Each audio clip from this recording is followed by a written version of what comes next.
Australia is infamous for its ridiculous video game laws that have banned some of the best and most popular games ever made. So today, I want to rank every video game the Australian government has banned as an Australian. Now you might be asking, well Cassidy, as an Australian, how are you gonna play these games if they're banned in Australia? Arr, oi! Got a peg leg, mate. Arr. So the way this is gonna work is the games are gonna get ranked on the game itself, the reason it got banned, and then how hard it was for me to get a copy. Also, there will be an extended uncensored version of this on the Patreon, with a little bonus as well, so go check that out. Also, thank you to the Cassidy Hunt sponsors. We love each and every one of you. Okay, let's begin. Left 4 Dead 2. Valve's 4-player co-op survival zombie shooter game is incredibly fun, but also like being in a shower of blood. And before release, the game was banned for realistic, frenetic, and unrelenting violence. Or as I like to call it, Dad got home from the bar and you haven't cleaned the dishes yet. So in order for an Australian release, Valve created a censored version that got the MA15+ rating, which in Australia was the most extreme at the time. Then 5 years later in 2014, the Australian classification board introduced the R18+ rating, allowing horrifying and sickening games like Left 4 Dead 2 to be released in Australia, allowing me as a 13-year-old to use my parents' email to buy the game and instill in me a permanent phobia of old women. I think this is a really good intro to the rating system in Australia, and also just in terms of a ban, a pretty nice middle of the road C tier, so yeah, we're going with that. Alright, now the most common reason for a ban on this list is due to drug-related incentives and rewards. Like, for example, the weed mod from Minecraft Pocket Edition. I'm dead serious, man. They even banned Minecraft mods down here. Can't have shit in Australia. Which was banned by the IARC, or the International Agency for Research on Cancer. I don't think I googled the right. But that isn't the only Minecraft mod to be banned in Australia. No, in 2019, this psychedelic craft mod was also banned, where you can smoke joints and give yourselves an existential breakdown because you've seen the 8th dimension and it's just an empty room, and apparently Sonichu's God. Also, this is the first YouTube video I found of it. Smoke weed every day. Now, to play these mods, I had to download the files from some sketchy-ass third-party website, which just seems like a really good way to trick an 8-year-old into actually downloading a Bitcoin miner for some guy in India. I just think it's hilarious that mods for Minecraft Pocket Edition can even be banned. Easily B tier. Hotline Miami is most known for its high-octane gameplay and 80s flair, yet to me, it's most known for its classification history. You see, Hotline Miami wasn't just banned or banned and then unbanned. No! It all started in 2013 when the game was given the Australian classification of MA15+, meaning only cool guys can play it, only to be later reclassified under the International Agency for Research on Cancer. Again, I don't think that's the right who deemed it to be R18+. Which seems like a pretty good place for it. I think we're all happy with that.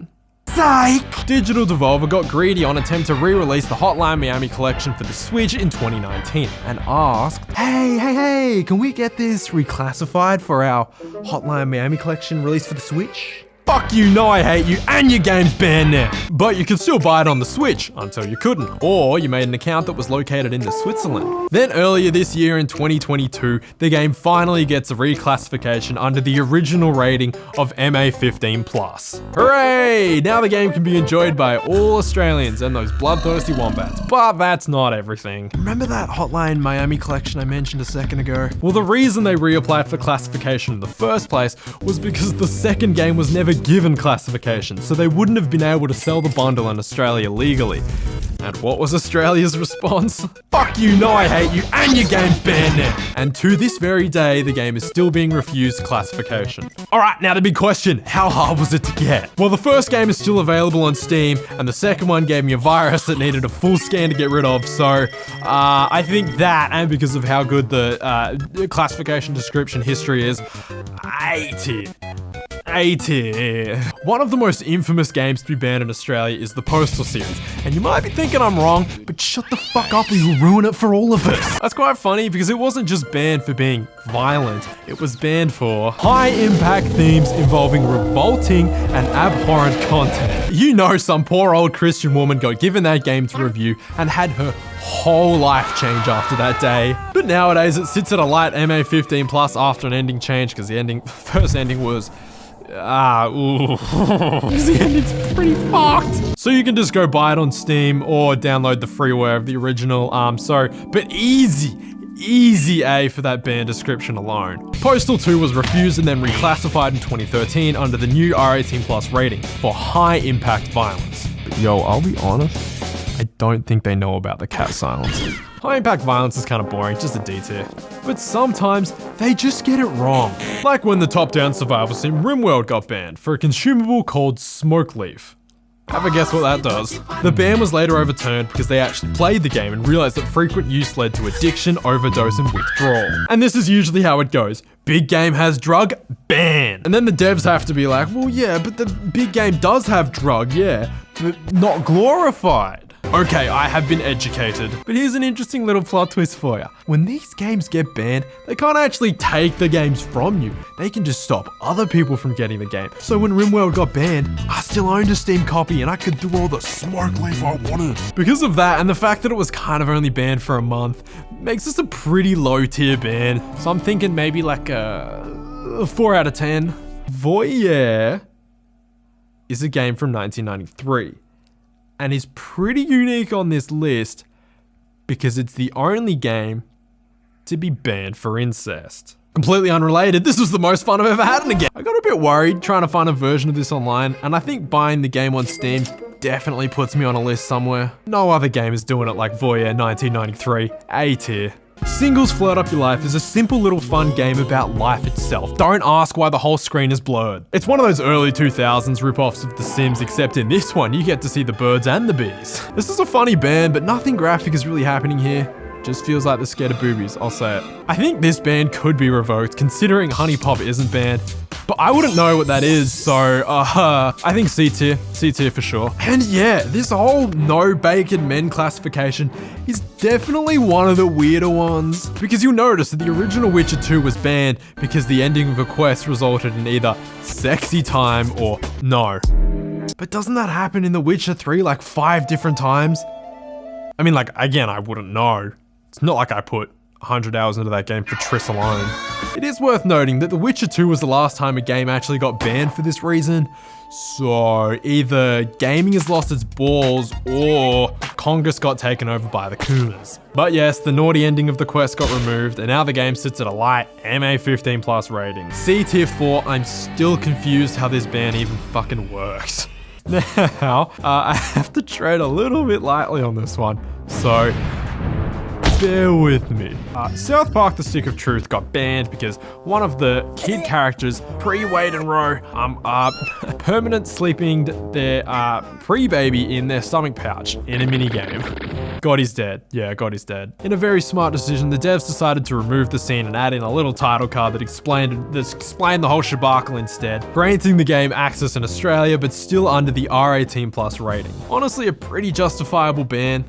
I think A tier suits this thing for sure. This category of ban also extends to a bunch of other games, such as the recently banned Oshi no Love Yoriko no Love plus Love or Die, which was banned because lollies. These come in the form of some Japanese game that has some crazy gameplay and oh my god, I have seen things. This video has done things to me. And unfortunately, sometimes things just slip through the system and you get these little cockroaches that sneak in and turn your 13-year-old son into the bad kind of weeb. Like Death Smiles, which was released in 2007 for the Xbox 360, iOS, and Android, and stayed unbanned for 14 years until February 2022.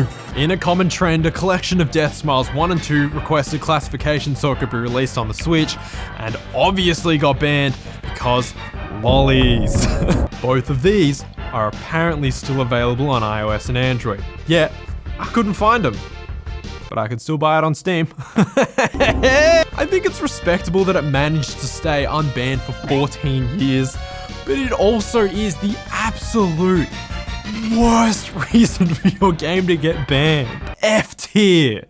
Come on, what are you doing? Now it's time to move on to a banned game that will likely surprise most people, including me. In 2008, the new 3D sequel to the tactical RPG series Fallout was released in Australia.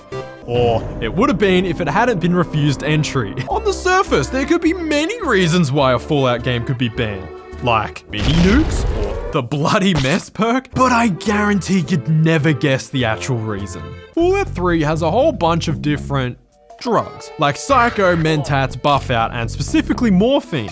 I meant to say Med-X.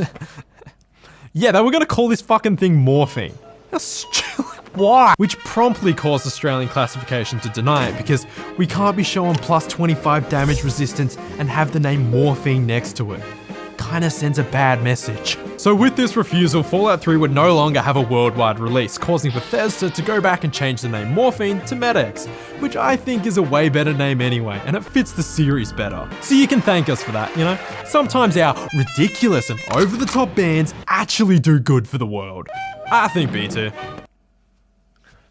DayZ was banned because of literal weed. A later version was released without the CBD gummies because I guess the board just hates rewatching Scooby-Doo for the 100th time while you look over at your friend genuinely concerned that he's actually dead. But no, all the weed smokes just mummified him inside of his beanie. This is actually the most common type of ban. It's, like, so common. E tier. Nothing special about it. Sludge Life. There's an alternate reality where this game doesn't get banned for drugs, but it's not this one. I mean, the gameplay looks pretty good. Oh shit, sorry, wrong game. That's Cruelty Squad. Wrong game. Dumb. Obviously the game's banned, but I can buy the soundtrack on Steam. Oh, it's just 20 minutes of Stoner talking about sustainable farming. Fuck! Think you passed the mainstream tier 2? Okay, now to avoid ban because of drug use related to incentives and rewards fatigue, all of these games were banned for basically the same reason and were never unbanned. And all these games were basically banned for the same reason and then later unbanned. Oh, Shellshocked, NAM 67. That title alone feels like the most insensitive thing I've heard all week. We kill you, G.I. Oh, and that accent is the most insensitive thing I've heard this week. What, does one of the characters start jumping into a bush whenever his wife drops a frying pan? Oh, and now I'm the most insensitive thing this week. This game is pretty bad. It's kind of like if Call of Duty had a head-on collision with a semi-truck. So I'm really not too mad that this game got banned. But the reason it got banned is pretty sick. Look at that. That's fucked up. Between that guy's screams, the pills, and the racial stereotypes, definitely a deserved ban. Hey now, soldier, you forgot to mention it got an edited worldwide release and is now MA15+. Oh, thanks, Sergeant. Let's get back to shooting those damn Viet Cong. I have uncontrollable tremors and hate my life.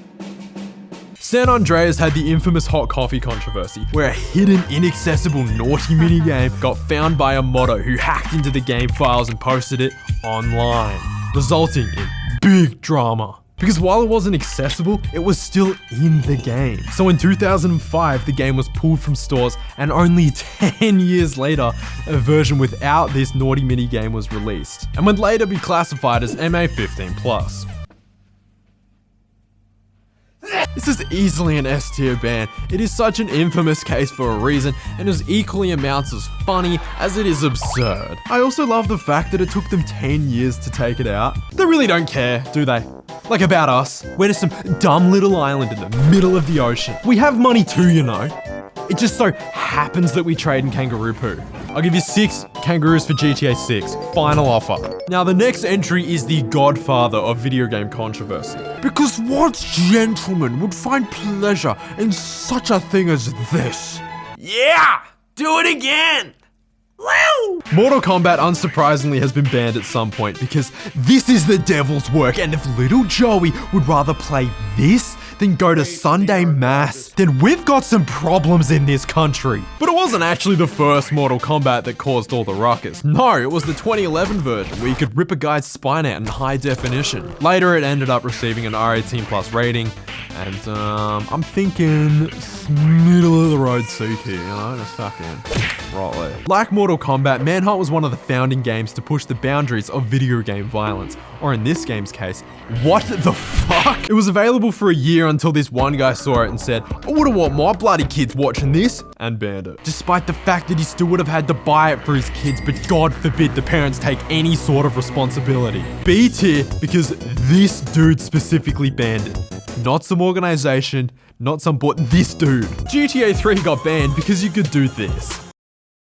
The fact that you could assault those who would perform the dirty on you could give bad ideas to young impressionable gamers, and we all know how much gamers love women. By this point, I think you know the drill. The bad part got removed and now it sits at a nice R18+ rating. Uniqueness alone gives it a nice little B tier. I'm happy with that. Saints Row 4 definitely gets to sit in the Hall of Fame of Australian bans. It got banned because of 1, a gun that could give potentially unwanted prostate exams, and 2, because of a very fun little floppy sword that it's pink and incredibly veiny. An A-tier ban. I just love it. There are a couple other entries on this list that I haven't talked about, but let's be honest, who the fuck cares about Duke Nukem anymore? Like, go and ask, like, go survey like 1 out of 10 people on the streets and ask them, do you know who Duke Nukem is? And the answer will always be, please leave me alone. So what's the moral of the story? I guess while these